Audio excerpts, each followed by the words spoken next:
آپ تو صحافی ہیں ہی نہیں، آپ تو نون لیگ کے نوکر ہیں، تو آپ ورکر ہو کر کیسے صحافی ہو سکتے ہیں؟ تو یہ سوالات اٹھائے گئے تھے۔ اب اس کا اس دن تو نارمل بات کی، چونکہ یہ ہیڈ کر رہے تھے قائمہ کمیٹی کو، لیکن آج جاوید لطیف نے ایک پریس بریفنگ دی ہے، اور یہ میٹ دا پریس وہاں پر اکٹھے ہوئے ہیں۔ آج کل جو صحافی ہیں وہ اس حوالے سے ایکٹیو ہیں، چونکہ جتنے بھی اینکر حضرات ہیں اور میڈیا مالکان، ان کا اتفاق ہے کہ ہم نے یہ بل پاس نہیں ہونے دینا، ورنہ ہماری جو جھوٹی خبریں ہیں وہ پکڑی جائیں گی۔ اب یہ یہاں پر انہوں نے گفتگو کی، لیکن پھر وہی باتیں کی۔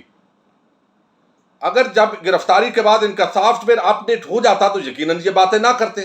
تو یہ المیہ یہ ہے کہ یہاں پر کوئی اربوں خربوں روپے لوٹ کر منی لانڈرنگ کر لے، اس کے بعد بھی وہ دھڑلے کے ساتھ روز بھاشن دیتا ہے اور اس ملک کے اداروں کو ٹارگٹ کرتا ہے، اور وہ عدالتیں ان کو ریلیف دیتی ہیں جو بھی سامنے شہادت ہوتی ہے۔ اب انہوں نے اور وہی باتیں کی، وہی مشرقی پاکستان کا پھر ذکر کیا ہے، پھر اسی طرح پاکستان کی جو آرمی چیف ہیں، D G I S I ہیں، جو فوجی لیڈرشپ ہے، اس پر انہوں نے اٹیکس کیے ہیں۔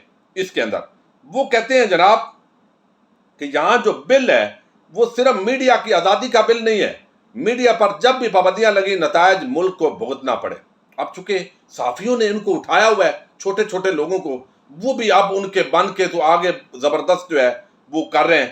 انہوں نے کہا کہ جمہوریت، احتساب، انتخابات اور نتائج کنٹرول کرنا چاہو گے تو پھر ماضی کے حالات بھی ذہن میں رکھنا ہوں گے۔ یہ اب ملک کی اسٹیبلشمنٹ کو، فوجی لیڈرشپ کو وہ سنا رہے ہیں۔ انہوں نے کہا کہ ہم مشرقی پاکستان سے کوئی سبق نہیں سیکھا، یعنی وہ کہتے ہیں کہ ہر چیز کو کنٹرول کیا جائے گا تو نتائج کو کوئی بھی کنٹرول نہیں کر سکے گا۔ کیا غلطی کی نشاندہی غداری کے زمرے میں آتا ہے؟ لہذا ہمیں غدار بنایا جاتا ہے، اور مشرقی پاکستان بن سکتا ہے اگر نتائج کو، الیکشن کو کنٹرول کیا گیا۔ تو ہمارے جو لوگ ہیں وہ فوجی، انہوں نے لیڈرشپ کی طرف اشارہ کیا کہ ایک طرف آئین کو توڑتے ہیں اور پھر شب خون مار کر قبضہ کرتے ہیں اقتدار پر۔ قائد اعظم کی روح جو آئین کی روح کے مطابق قائد اعظم کے فرمودات پھر ہمیں سنانا شروع ہو جاتے ہیں۔ قائد اعظم کی تصویر سامنے رکھ کر آئین شکنی کرتے ہیں اور بعد میں قائد اعظم کے فرمودات قوم کو سناتے ہیں۔ ابھی بل پاس نہیں ہوا اور اسلام آباد میں کئی صحافیوں پر حملے ہو گئے، اور ہمیں یہ بتایا گیا، ایک وزیر نے وہ کہتے ہیں مجھے بتایا کہ یہ بل تو پیچھے سے آ رہا ہے، یعنی اس کے پیچھے بھی فوج ہے۔ تو انہوں نے پوری طرح جو ہے، ویڈیو لمبی ہو جائے گی لیکن وہ نواز شریف کی انہوں نے پوری بتائی کہ کتنا اچھا وہ کچھ لوگ لیڈر جو ہے وہ وفات پا جاتے ہیں، کچھ جلا وطن ہو جاتے ہیں، کچھ قید ہو جاتے ہیں، یعنی قائد اعظم کے ذکر کے ساتھ نواز شریف کا ذکر، اور پھر مشرقی پاکستان کا ذکر، وہی باتیں، وہی حرکتیں، وہی دھمکیاں، اور ریاستی اداروں کے حوالے سے پھر ایک شکوک و شبہات پیدا کرنا کہ جناب اس بل کے پیچھے وہ ہیں، اور یہ بل میڈیا کی آزادی کا بل ہے، اس کو فیل نہیں ہونے دیا جائے گا، اس کو یعنی ہم نے پاس نہیں ہونے دینا۔ یہ معاملہ اب وہ لے کر بیٹھ گئے ہیں، اور مریم نواز اور ان کا جو پورا گروپ ہے، جس طریقے سے آج مریم نے گفتگو کی ہے افغانستان کے معاملے پر، جو دشمن کا بیانیہ ہے وہی انہوں نے لیا ہے۔ اس پر ہو سکتا ہے اگلی ویڈیو میں ہم بات کریں۔ تو یہ سافٹ ویئر اپ ڈیٹ جب نہیں ہوتا تو یہی معاملہ ہوتا ہے، اور پھر ریڈ لائن بار بار کراس ہوتی ہے۔ تو ان کا کچھ نہ کچھ بندوبست جو ہے آئین اور قانون کے مطابق ضرور کرنا پڑے گا، ورنہ یہ ایک نفرت اداروں کے اور عوام کے درمیان پیدا کرتے رہیں گے، اور پھر خدا نخواستہ جس طرح یمن، شام، افغانستان اور دیگر ممالک کے حالات بنے ہیں، اسی طرح کے حالات کی طرف یہ ملک کو لے جانا چاہتے ہیں۔ اپنے میزبان ساجد گندل کو نیکسٹ ویڈیو تک کے لیے اجازت دیجیے۔ اللہ حافظ۔